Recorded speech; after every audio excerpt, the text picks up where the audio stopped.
Abu Dhabi വാഹനാപകടത്തിൽ മരണപ്പെട്ട 4 പിഞ്ചു മക്കൾ. അവർ സഞ്ചരിച്ച കാറ് നിസാൻ പെട്രോളാണ്. ഏറ്റവും സുരക്ഷിതമായ കാറാണ്.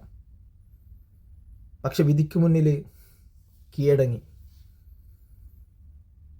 ആ ഉമ്മ ബോധം വരുമ്പോൾ ചോദിക്കും, എൻ്റെ മക്കളേടാണ്. അതുപോലെ ആ കുഞ്ഞനിയത്തി ചോദിക്കും, എൻ്റെ ഇച്ചാമാരേടാ, എൻ്റെ അനിയനേടാണ്.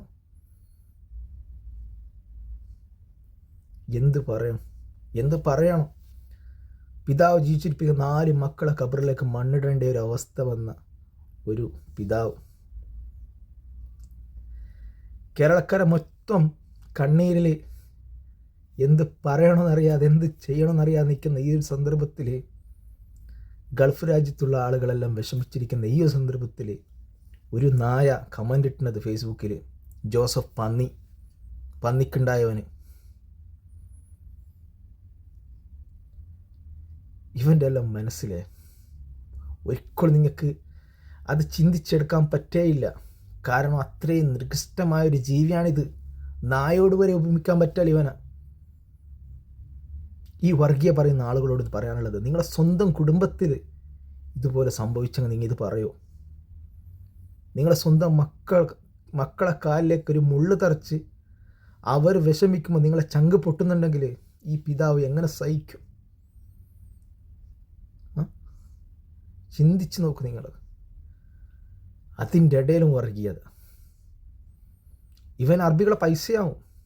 ഇവിടെ അധ്വാനിച്ചിട്ട് അവൻ്റെ കുടുംബത്തിനെ പോറ്റിക്കൊണ്ടുണ്ട്. എന്നിട്ട് മുസ്ലിങ്ങൾ ഇവന് ശത്രുവാണ്. ക്രിസ്ത്യാനികൾ നല്ലതാണ്. കാരണം എനിക്കും ഫ്രണ്ട്സുണ്ട്. പൊന്ന്. ഇവനെപ്പോലല്ല. ഇവരെ ഒരിക്കലും നിങ്ങളെ കൂട്ടത്തിലേ കൂട്ടാൻ പാടില്ല. നാളെ നിങ്ങളെ കുടുംബത്തിൽ എന്തെങ്കിലും സംഭവിച്ചാൽ ഇവന് ഒറ്റയ്ക്കിരുന്ന് സന്തോഷിക്കും. ഇങ്ങനെയുള്ള ആളുകൾ ഒറ്റപ്പെടുത്തണോ? പറ്റുമെങ്കിൽ സ്വന്തം വീട്ടുകാരനെ വിഷം വെച്ച് കൊടുക്കണം. കൊന്നുകളയാണ് ഇങ്ങനത്തേനെ. പൊന്നു കായ്ക്കുന്ന മരമാണെങ്കിലും വീടിന് ബുദ്ധിമുട്ടായിട്ട് വന്നെങ്കിൽ ആ മരത്തിനെ വെട്ടിക്കളയണമെന്നാണ്. അതാണ് ചെയ്യേണ്ടത്. റിയാദിലുള്ള ആളുകളോട് പറയണം, ഇവനെ സൂക്ഷിച്ചോ, അതാ നല്ലത്.